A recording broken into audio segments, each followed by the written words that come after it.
Hello, thank you. I saw you were at our product chat the other day. Oh, yes. Trying to get in there and get acquainted with everything. Yeah, no, I go to all of them too. I love them. I So, always, Dolores, where are you located? Roy, Utah? Okay. I was born in Utah, Oh, wow. Where are but you now? I bet you can't guess where I was born. Oh, no, I couldn't. So, I was born in Price. Do you know where Price Oh, is? yes. Yeah, I do. Yeah. Now I'm based out of Denver. So, I'm like 20 Okay. northwest of downtown Denver. Oh, okay. Not too far away, though. Do you still No, have family here at all, or? actually, all my family, well, so that's not true. We all moved to Colorado after leaving Utah, but Oh, since okay. we have divided up. So, my brother's in Puerto Rico. Oh, My no. sister is in Seattle, and then I'm here in Denver. My dad is in Pennsylvania, so we're all over the country now. Oh, okay. Interesting. Nice. Yeah. So how's the weather in Utah? It's usually pretty similar to Colorado. Yeah, no, it's 90s, hot. Yep. Desert hot, no humidity, thankfully, though, but Yep. That's yes. what we have. Nice. great. Well, we're a small group today, but we're also streaming live on YouTube. So probably get a couple folks there as well. But obviously want to welcome everyone. Thanks for being here. We're always happy to have you guys. Um, this is our Pragmatic Institute AMA. Ask Me Anything Office Chat series. My name is Callie Frisbee. I'm the content and social strategist here at Pragmatic, and I am your host for today. I want to welcome our Pragmatic instructor, Amy Graham. Hey, Amy. Thanks for being Hey. here. Before we get started, I think we have a couple more people joining, but just want to give a little shout out to the PAC, Pragmatic Alumni Community. That is our newest offering. It's a members only group. Dolores, I think you're part of our PAC, right? Yeah, it's great to have you. Tons of members only events, peer-to-peer engagement, huge curated library of resources. So it's definitely something that you guys should check out. You can do that by going to pragmaticinstitute.com/community. All right, should we get started? Sure. So just a reminder to everybody at any time, feel free to put your questions into the chat. You can put them to the whole group. You can put them to me individually, but we'd love to hear from you guys as well. So in the meantime, we did have some questions that were pre-submitted. So here is the first one, Amy. So this one comes from Wayne. And Wayne says, I work for an enterprise software company as a product manager, and I was curious if you had some tips or techniques to use when learning how to make better build, buy, partner decisions. It's a good question. All right. It is a good question. And in fact, it's a topic that we cover in our focus class. So the tips that I would provide, hopefully Wayne is watching or listening.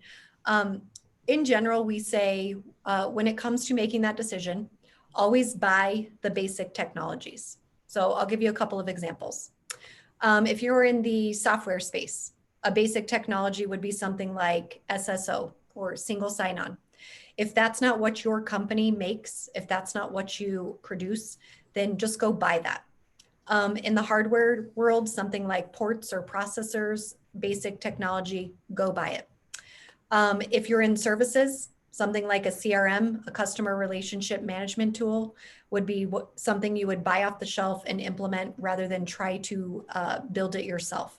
So buy the basic technologies. Always build to your distinctive competencies. So those are things that are core to who you are as a company. Pragmatic refers to them as like your DNA. So it's what the market knows you as, and it holds you true to who you are and what you do. So identify what those distinctive competencies are, whether it's your culture, your innovation, your customer intimacy, whatever. And then you build to things that allow you to follow your distinctive competencies. And then we say you could choose to partner for the rest. So if it doesn't fit in that basic technology category, if it doesn't fit in your distinctive competencies and build, then think about a partnership. And those would be our kind of high level tips in terms of making that decision.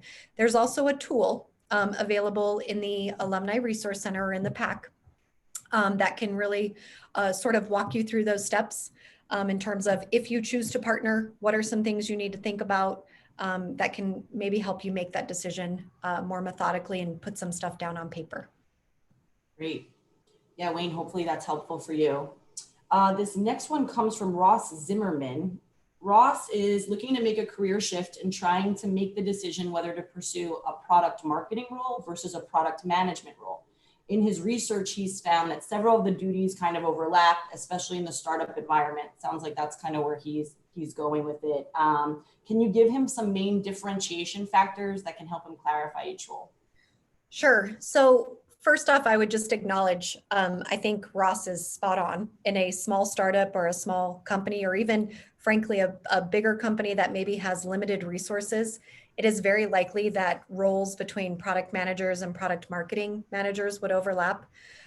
In general, though, I would say that as a product manager, you are primarily going to be responsible for the overall success of a product or leading the vision or strategy of a new product development or a feature or capability.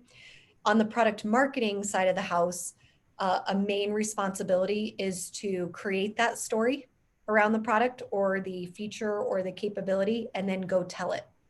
So two different aspects. Do you want to sort of lead the creation of it, or do you want to be on the other side where we're crafting the story and then telling the market about it? And yes, they do overlap, but I think those are kind of the two high-level buckets or the big differentiator that I would call out. Yeah. And what would you suggest for someone who is trying to get into it? I mean, it's like, he's just starting out. I mean, is there any like side projects he can do or skill sets he can build in the meantime? Yeah, good question. So obviously taking our training would be a fantastic step if Ross, if you haven't already done that, or for anybody, frankly, who has the same question. So getting some formal training under your belt would be great. It adds to your credibility. And then any sort of projects or activities that you could sort of roll up your sleeves and play in and get some experience with. So for example, if you look at our Pragmatic framework, some of those activities are going to be more on the product marketing side of the house versus product management side of the house. So if you're looking to get into product marketing, I would encourage you to see if you can dabble in some of those activities that are on the right-hand side of the framework. A lot of those go-to-market, sales enablement type stuff. And if you're looking to get into product management, see if there's a way that you could start participating in research efforts or road mapping or getting involved with some of the development stuff where you're starting to write personas or requirements or things of that nature. Yeah, no, that's great. And to everyone just joining us, thanks for being here. We're happy to have you. And just a reminder, at any time, if you guys want to put your questions into the chat, you can address them to the whole team. You can give them to me personally, but we'd love to hear from you all as well. All right, Amy, our next question comes from Reggie. Reggie asks, are there any short-term indicators that can help us figure out if a product launch is successful? We've launched 6 weeks ago, and we're curious about some of the shorter-term ways to gauge how well it's performing as the data rolls in. Sure. Okay, so I'm going to answer this sort of two parts. One is that I would highly recommend as a best practice that before we launch, we establish launch goals. So what are we trying to accomplish? Are we trying to increase adoption? Are we trying to increase usage? Are we trying to improve customer satisfaction? Whatever those launch goals are, figure out what they are. If at all possible, before we actually launch, create a metric around that you can actually measure. And then those would be things that obviously I would immediately start to track post-launch. So I don't know what Reggie's particular, what it is that he or she launched. I don't know what the goals are, but next time, try to do that in advance if you haven't already done that.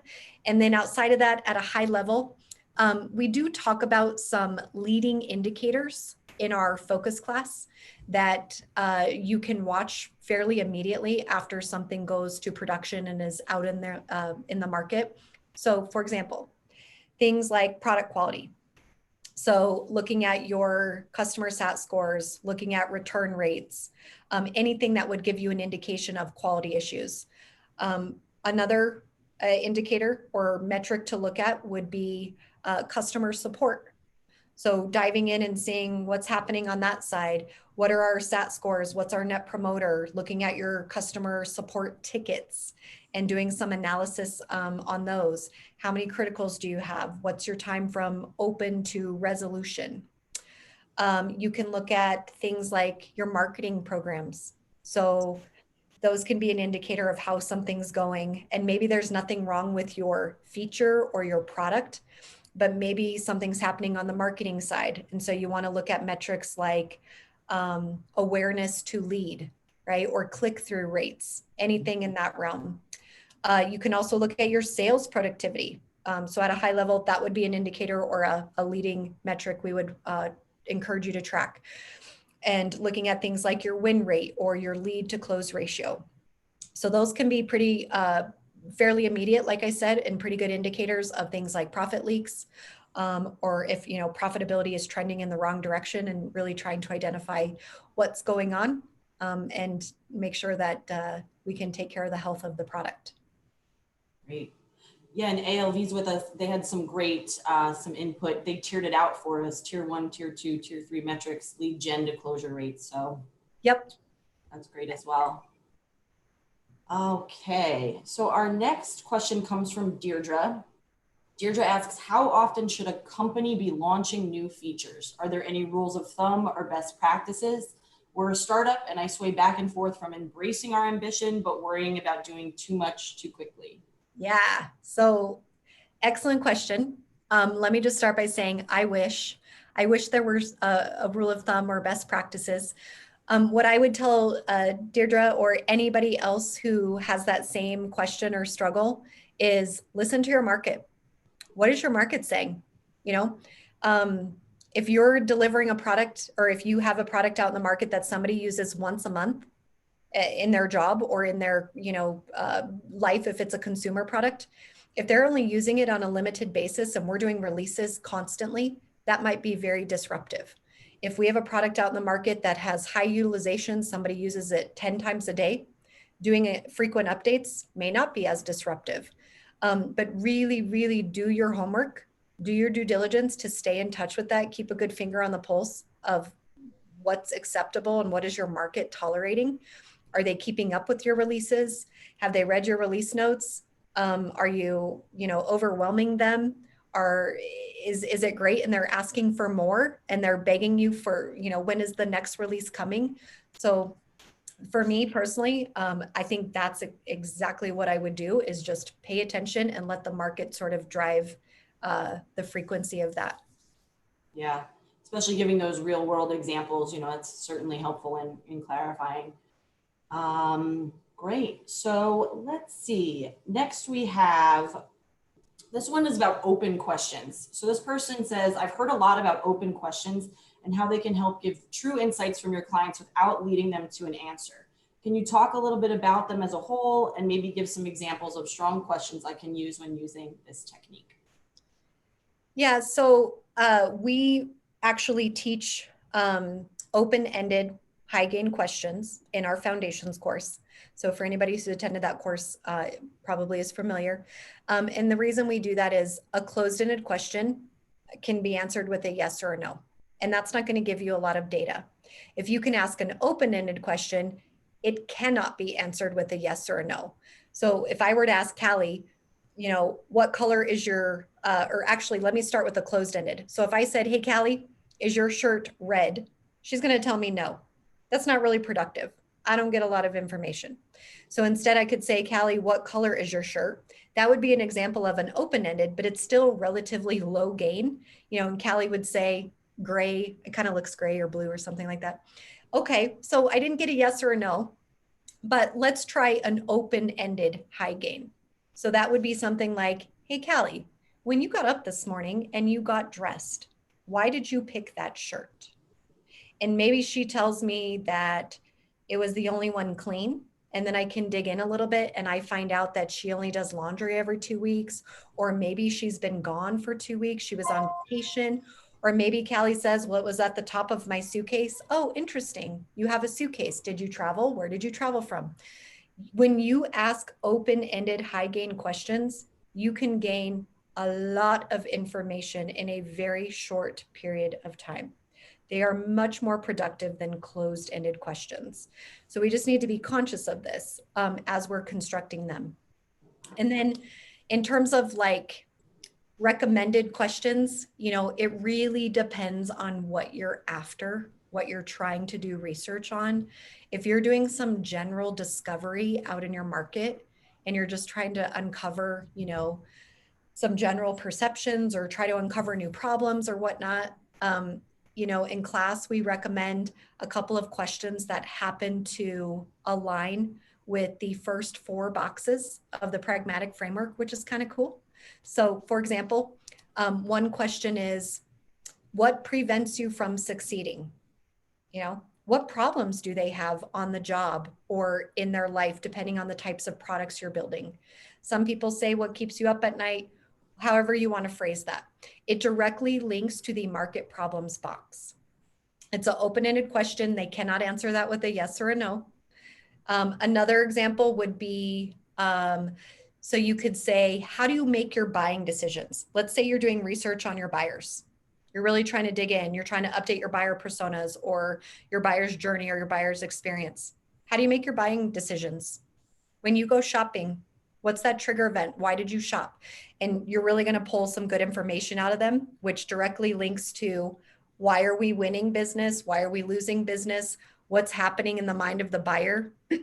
What are the things that we need to be aware of so that we can set our sales process up for success? You could ask something like, excuse me, what do you think about our company and our product? You know, when you hear our name, when you hear Pragmatic, when you hear foundations, focus, whatever, what comes to mind for you? Do you think quality? Do you think engagement? Do you think certification?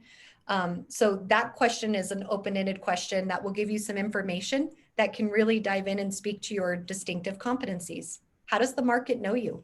How do they recognize you? What's their perception of you? And then the last one I would offer to you is, who are my competitors and what do you think of them?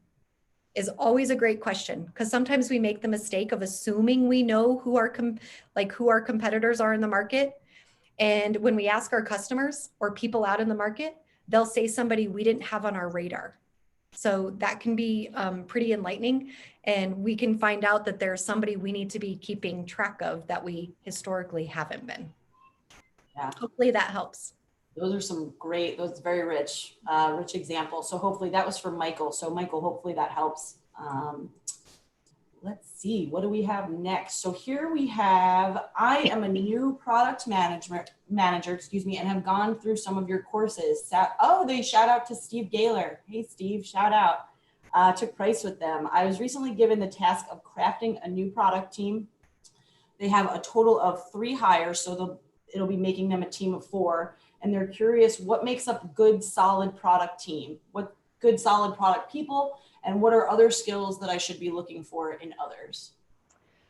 So it's a little bit difficult for me to answer without knowing how the team is structured, like in terms of what their responsibilities are. I would say in general, so if you're a traditional product team and you're responsible for planning, the planning phase, if you will, and you're supposed to be out there doing research and analyzing data, doing business planning, that kind of stuff, I would say some skill sets you need to look for are making sure that the product professionals on your team are not afraid to talk to strangers. So that's like one of the number one things I used to look for. And the reason for that is if we're going to do research and we're going to learn things, we need to talk to people.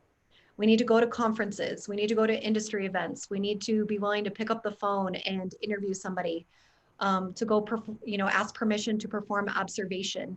So that was a skill set that was really important, that I honed in on personally in my professional career, was to make sure I had people who were not afraid to talk to strangers, people who were not afraid of silence, who could sit there and just listen and learn. I looked for people who knew how to, so how I phrase it is, you lead through influence versus leading through authority. That's a pretty powerful trait because much like project managers, product tends to not be in charge. Like we don't have authority over other teams like development or marketing, but we have to be able to get things done. So having the skill set or the trait to be able to influence people through just, your leadership is really, really powerful. Being able to present. So in product, we have to present all the time and we have to get buy-in and we have to pitch ideas to our leadership teams, board of directors or executives or whoever. So having people who are very comfortable, delivering speeches or pitches or standing up in front of groups of people and can have that confidence and do that. I think those would be probably the nuggets that I would call out. But really, it comes down to what are you responsible for? So if this is helpful at all, Pragmatic has a version of the framework and it's available in the Alumni Resource Center and it's called Framework Skills Mapping. So what it does is it takes every box or every activity of the framework and it outlines the deliverable or the outcome that is expected from each activity. And then right under that, you can see the required or the preferred or recommended skill set that the person has to have in order to deliver on that. So that might be a valuable tool as you continue to grow your team and trying to think of what skill sets are needed. Yeah, I think that's great too, because I think so many times we think we want the hard skill sets, and a lot of the ones you talked about were, soft skill sets as well. So I think that that's probably something that maybe they didn't think about. So that's some great examples. Yeah, Callie, there's always the rub about like, do I hire somebody who knows our industry? Or do I teach them the industry and I just hire somebody who knows product or the marketing world?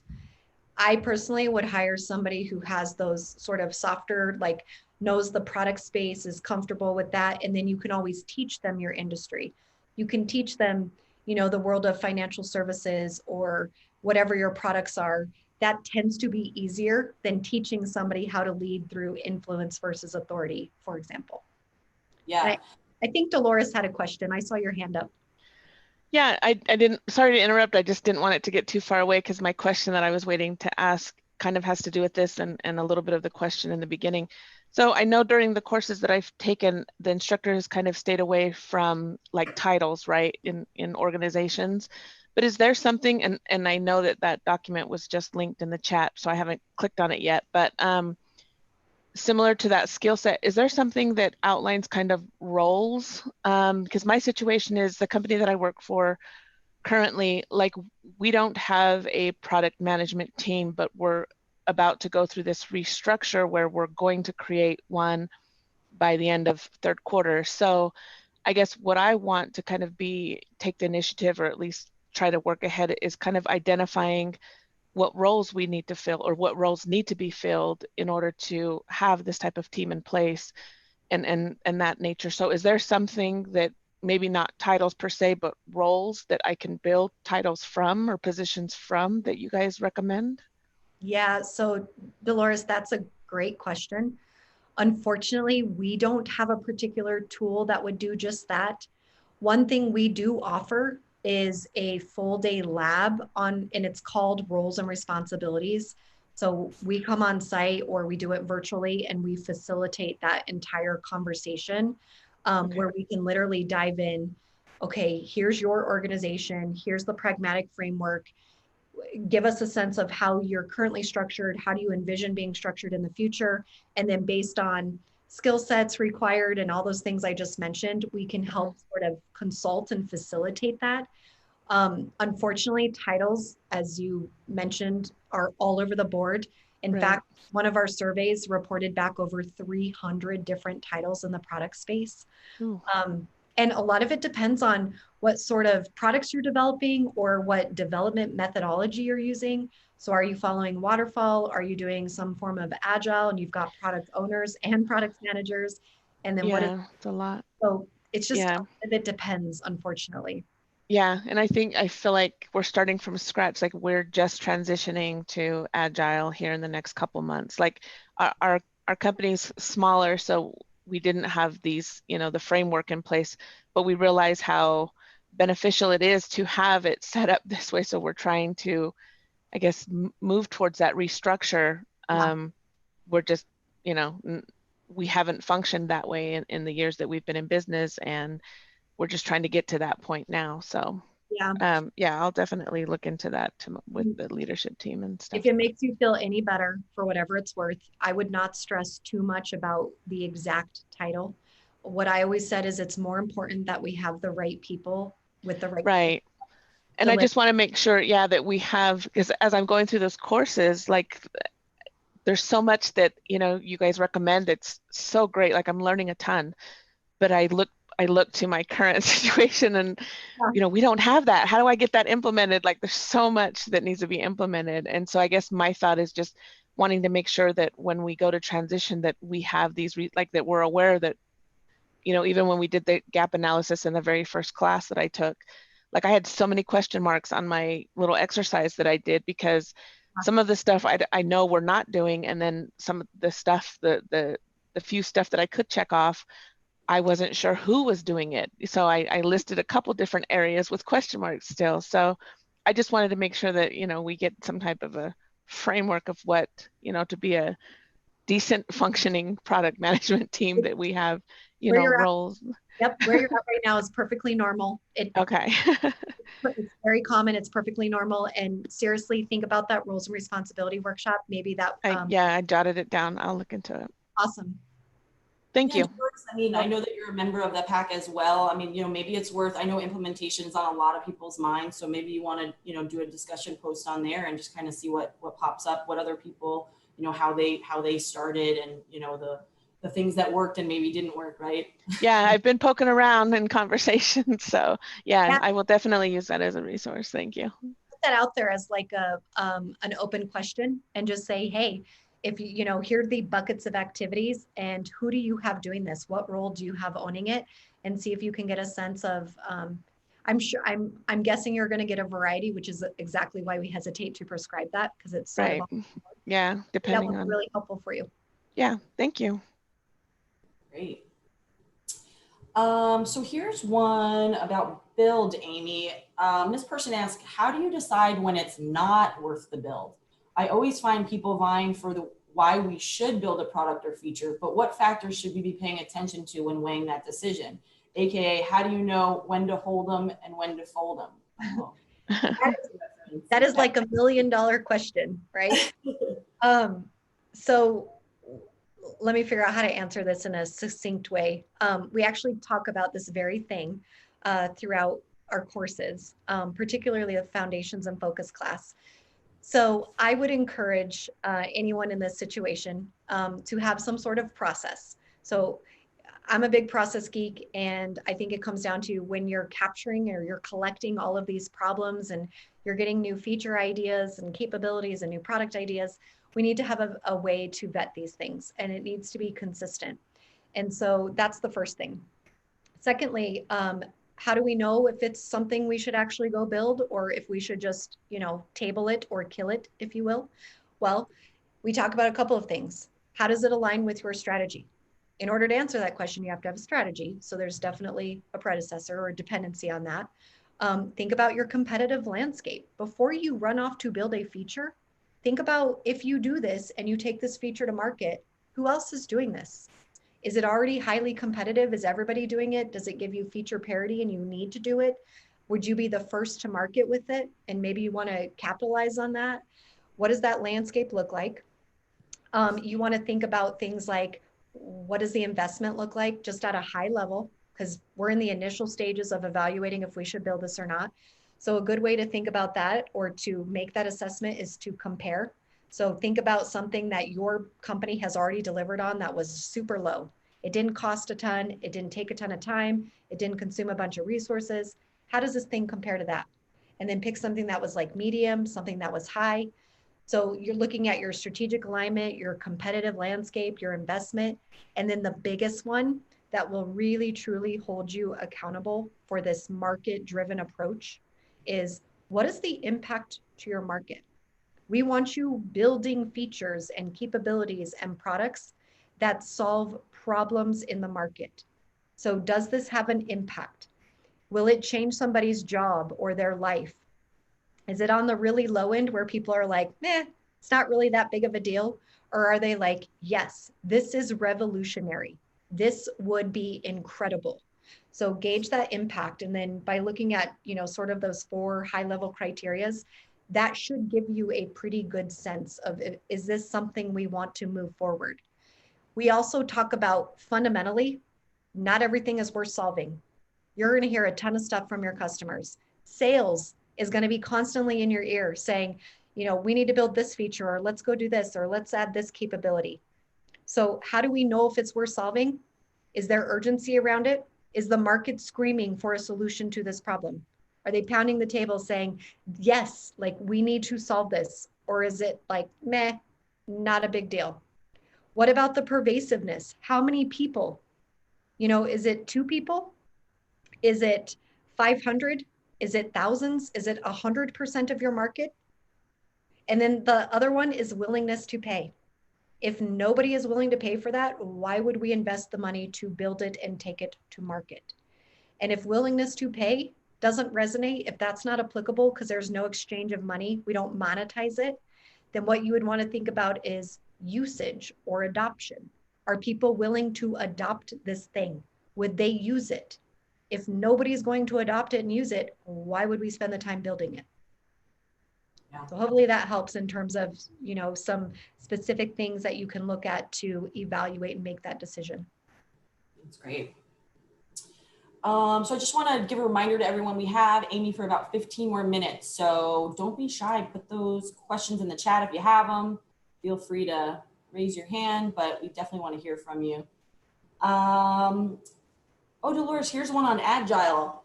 You were just talking about that. So this one's from Regina. She says, I'm new to the Agile process and was curious to see where product and product marketing communication touch points happen within an Agile process. So it depends. It depends because we sort of need to know what method of Agile are you following. Agile is a delivery or a development delivery methodology. So similar to how sales has a philosophy, Agile is a way that our dev teams will deliver stuff. It's the intention, high level, is meant to be very, we're supposed to be brief and iterative, and we're going to have something testable and deployable after each sprint.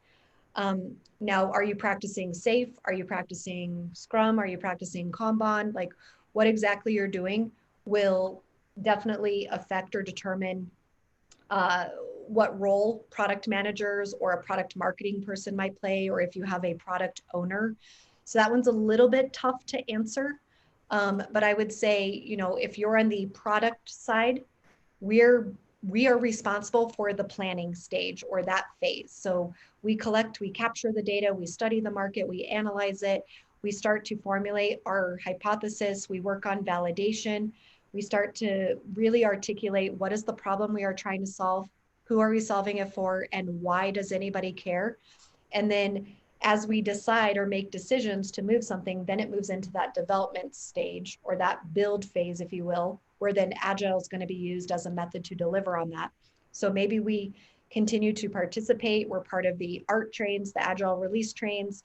Maybe we attend a daily stand-up here or there, and we're in touch in terms of progress and status updates. So it depends. But usually you're always involved at some point to some degree because we're responsible for the overall success of that feature or that product. What it looks like specifically can vary based on your process. Yeah. And ALV had a question. I know that we cover willingness to pay. It always seems like a very popular topic for folks. So I know we cover it quite a bit. So ALV asks, does the pricing workshop cover a willingness to pay framework or model? So the pricing class, I'm assuming is what you're talking about. Okay. So the answer is yes. We talk in great deal about willingness to pay. And as you can imagine, it's tough because you can't just go out and ask your market, what are you willing to pay? So in class, we cover what is that proxy to willingness to pay and how can you actually go about doing that research and calculating it. So I don't want to give away the nuggets, but it is covered in the pricing class. And I think you would be quite pleased with what you come away with. Great. And you know, we do have a $200 off promo code. I should put this in here for you because you should definitely go ahead and take price with us. Maybe you'll have Amy. Or Maybe. Steve. I'm actually teaching it in a couple of weeks from now. But we do go through like specific formulas. We talk about research methods that can be used. So there's a lot of stuff around that topic. Great. So this next one we have is a question about recruiting people and resources. So I have a product idea and I'm currently recruiting people and resources to move forward. I need to create a product plan, and I was curious about the key issues to address when creating a business product plan for the very first time. What are your thoughts on that? Is the person who asked that question on the line? Do we have them? I don't believe so. Okay. The reason I asked is it's hard to answer. Well, personally, I wanted to dive in a little bit more initially when you read that and figure out like, what do they mean by a product plan? Are they referring to a business proposal? So I unfortunately, in order to answer that accurately or with quality, would want to ask a couple more questions. Yeah. What about just maybe for someone who is going at it in the first time? Where do they start, right? They have this idea, and now how do they kind of take it from, you know, just the thought in their head to actually launching it? Sure. So hopefully this idea came about because it solves a problem in the market. So what we would want you to start with is, what is that problem? And then eventually that problem gets translated, right? And development says, okay, well, this is how we could solve the problem, which is when the feature becomes alive. So there's this whole like planning stage, or if you want to call it like initiation or kickoff, that has to take place, where we get together and we talk about, here's this idea, here's this thing, here's this problem we're going to try to solve, here's the why behind it, you know, why we would want to do it, and all of that context and information. You know, then you would move into more of like the execution, or excuse me, like the planning stage, where you get into requirements and you start to dive even further into what that would look like as a solution. Then you get into the execution of actually building it. And then before you're ready to launch it to the market, you have to go through the launch planning phase or closure. So how are we going to take this to market? What do we need to be thinking about? What are our goals? Who's going to be involved? What's our launch strategy specifically? What are, you know, pricing, all that good stuff. How are we going to distribute it from, you know, distribution strategy? So how are we going to sell it? So I think high level, you go through initiation, you go through planning, you go through execution or build, and then you go through your launch planning or closure. Yeah, terrific. So here's one from Candace. This is actually kind of a little bit of a loaded question, but it says, I hear lots of differing opinions when it comes to user experience. We are an app company, and I was curious, in your professional opinion, how you would describe the makeup of an excellent user experience. Oh boy. Yeah. So Question there. it is a really good question, and I wish I could answer it better. So at the end of the day, how do we know if it's a good user experience? What I like to talk about in class, in the build class in particular, is I have my students think of an example. Like, think of something that had terrible user design. You know, we used a mobile app, or we went to a website and it was really painful, and we were really frustrated and irritated, and we, you know, clicked out and left and never came back. We know what that feels like. We've all used something that has terrible design. It doesn't even have to be a website or a mobile app. I once taught in a room that had 2 double doors, and each side of the door had a handle on it. Well, the handle told my brain to pull, but on one side was to push. It was terrible design. So I sort of paint the picture of, think of something that has bad design, and then think of something that has good design. And what's crazy is we don't really think anything about it. We use the website, we use the app, whatever the product is, and we don't think anything about it because it worked exactly how we expected it to. It was intuitive, it was friendly, we didn't struggle, it wasn't irritating, and it worked exactly as expected. So Is there like this scientific way to describe that? I can't do that, but that is good user experience when people they don't even think about it. It just works as anticipated or expected. Yeah, terrific. So we have about 5 more minutes. If anyone has any last questions for Amy, feel free to put them in the chat now. But Amy, I have one last question here. This person says, I'm looking to begin to suss out my product idea, and I'm curious what type of customer research I should be doing. I have a meeting with potential investors, and I want to be sure I do my research ahead of time. So discovery. Go out there and do discovery-based research. That is where you are going to learn what you don't already know. You're trying to extract new problems from the market, smaller sample size, qualitative in nature. And then once you start hearing the same thing and you feel like you've uncovered like a pattern or a trend, then you're going to follow that and you're going to validate something. You're going to validate it through a survey. You can validate it through an experiment. Maybe you create a prototype or some sort of wireframe prototype and you go out and do some validation. And then what we do is take it through those other phases that we talked about. But that's how you're going to uncover new stuff to present and figure out things that are going to lead you to new product or feature development is through your discovery-based research. And then don't just skip though from discovery to build. We always want to go through that validation part, which is going to help us sort of confirm our hypothesis, test our assumption. We're going to quantify the data and really get some more granular detail around that to make sure this is something we should be chasing. Yeah, and that question's from Michael. It sounds like he's got some exciting times ahead of him, potential investors. So we wish you all the best, Michael. Okay, well, I think we've hit our time.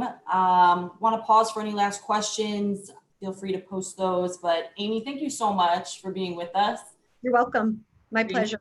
5 minutes. We appreciate it. And then just want to give a quick plug, to our next product chat. It's happening next Tuesday, the 21st at 1:30 p.m. Eastern. That's where we're welcoming SC Moetti, Silicon Valley visionary, investor, best-selling author, and they'll be discussing the 3 rules behind the most successful product. So if you haven't signed up yet, go to our events page. You can also find the link on our social channels. In the meantime, thanks to everyone. Have a great weekend. Awesome. Thank you. Bye. Bye.